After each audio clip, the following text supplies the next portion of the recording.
What is up, YouTube? My name is Michael, and this is going to be the first video I've made on my reef tank. I mean, I think I've uploaded a couple others showing maybe my torch coral or some fish or something like that, but this is going to be my first video actually kind of doing like an in-depth dive into my reef tank, because I think it's just gotten to that point now. I started in this hobby about 7 months ago. This tank is probably only 5 months old, actually. I started with a 15-gallon bio cube and quickly outgrew that. But I just fell in love with the hobby and the daily maintenance that was required to keep your tank looking beautiful. And so I upgraded to this 25-gallon lagoon here by, I can't even remember their name. Innovative Marine, that's who.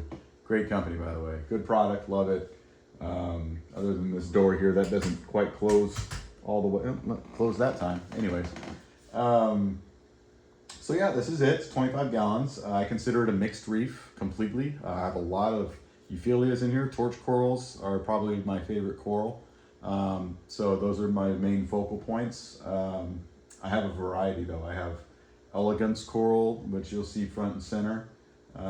Toadstools, brain corals, australophilias. I even have Cinerina coral. It's really awesome looking. It's called an alien eye that I got from Tidal Gardens. I have a clownfish pair here that I purchased from Clownfish Corral, who's phenomenal. I highly recommend them if you're looking for one of a kind, clownfish experience. And they're just beautiful fish too. So yeah, I mean, there's tons I could talk about. I just kind of wanted this to be the introduction video. I'd like to do some more in-depth videos discussing, flow, lighting, aquascape, coral placement, feeding, tank maintenance, all of that stuff, sort of the A to Z's of reef keeping. I've learned a lot over these past few months. I mean, I've only been doing it for a little over half a year, but I'm tinkering with my tank every day, which is definitely something that I've learned you can do too much of.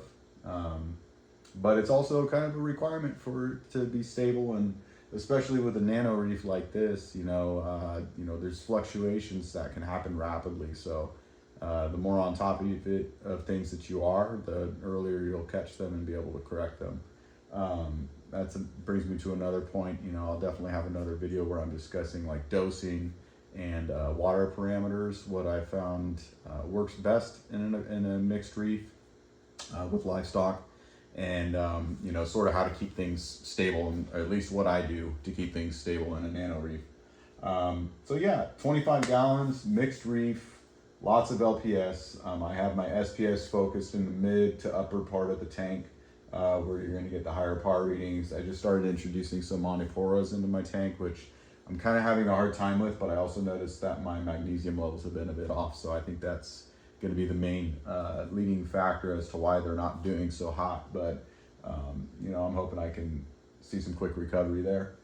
I have 2 clownfish. I actually just introduced my smallest guy today. Marsalis is his name, and Mia is his lady. Yeah, it's a Pulp Fiction reference for those of you who are movie fans. Marsalis number 1 decided to see if the grass was greener on the other side of the aquarium wall, and he found that it's a lot drier on the other side of the aquarium wall. I wasn't here to catch him jump the tank. I had my lid off because it just looks better when the lid is off. And he turned into a popcorn fart on the floor. So RIP Marsalis number 1. This here is Marsalis number 2. I do have the lid on my tank now. I really only take it off when I'm trying to, view my tank or show it off or display it to others. But other than that, I keep it on there. I don't want to lose any of these fish. They're beautiful fish too. I love gonioporas. I have a couple of those. I have a cleaner shrimp. I tried peppermint shrimp in here for the Aptasia, but he disappeared. No idea where he went. So, but I haven't had too much of an Aptasia problem. I had one pop up, and I think I was able to pull it out with a pair of tweezers. I have a 6-line wrasse in here who is the bully of the tank, no doubt. He has punked almost every fish that I put in here with an exception of the clowns. When I introduced Marsalis today, he was starting to punk him, but Mia stepped in as the bigger fish. She's sort of the queen of the tank and protected him, which is really cool to see. But that 6-line wrasse is straight up mean, man. I wouldn't recommend him for anybody that's trying to keep a peaceful tank. You know, I have my Watchman goby down here at the bottom, and he gets punked regularly by the 6-line, but he's kind of learned as long as he stays in his place, which is right here in the front underneath his toadstool, he's pretty much safe. I put in a yellow-faced or pearly jawfish, I think is what their actual name is. I introduced him a few days back, about a week ago actually, and I gave him a nice little home with a PVC pipe under a rock, but I haven't seen him since, so he very well could be dead. But I haven't seen my ammonia spike, so I think he's still living. But he doesn't come out for feedings, so I can't imagine that he's doing too well under there. I think the 6-line just swam by. But other than that, like probably my like coolest fish that I just added recently is the yellow spotted scorpion fish, which is considered to be, which is debatable, but considered to be the second most venomous fish in the sea. Kind of a cool talking point when you're showing off your reef tank. He is actually showing his face right now through the rock work. I just fed him a live ghost shrimp this morning. And I'm also beginning the propagation of marine grass shrimp. Trying to hopefully get some of them on my own so I don't have to keep going to the store to feed him. But he's a little guy. He's only about maybe 1.5, potentially 2 inches long. But he's still big enough if his stomach gets big enough to go after perhaps my smaller clown. So I want to keep him well fed. As far as invertebrate go, I have a bunch of hermit crabs in here. I think I have 3, maybe 4 total. Some Mexican turbos that help keep the algae off my rocks. You definitely don't want to overload your invertebrates, because if you do, the hermit crabs fight and go after one another's shells. But you know, they go hungry if you have too many of them, because you know your tank is only going to be so dirty, and there's only so many mouths to feed. So I also have one singular emerald crab. He's really good for keeping the bubble algae under control in the tank, which I hate bubble algae. Algae, I don't know. I've heard both lately, so I'm just kind of trying to figure out what I like most. Let's see. I have an Aquapore crab in here. He's pretty cool. He kicks it on my acro island in the middle of the upper part of the tank. He's been coming out a lot more during the day, which is really cool. He used to only come out when the light was dimming. And I also have a boxer crab in here, and I think boxer crab is what they're called. Really cool looking crab. Holds 2 anemones in each hand and just kind of does this thing. He hides in the rock for the most part, but I see him about once or twice a week. He ventures out into the tank. But he does a great job keeping the tank clean and eating up the detritus, I think is what it's called, the scum on the bottom of the tank. Looks like he needs to do a little work over here. I that's my introduction. I'm not sure what my next video is going to be focused on. I think maybe water parameters is a good one, because that's probably going to be the most important thing to keep your tank alive and thriving is your water parameters, and that runs hand in hand with your lighting and your flow. So I think I'll hit all the topics in that order, and just kind of explain my experiences and the products that I use as well for a happy reef keep.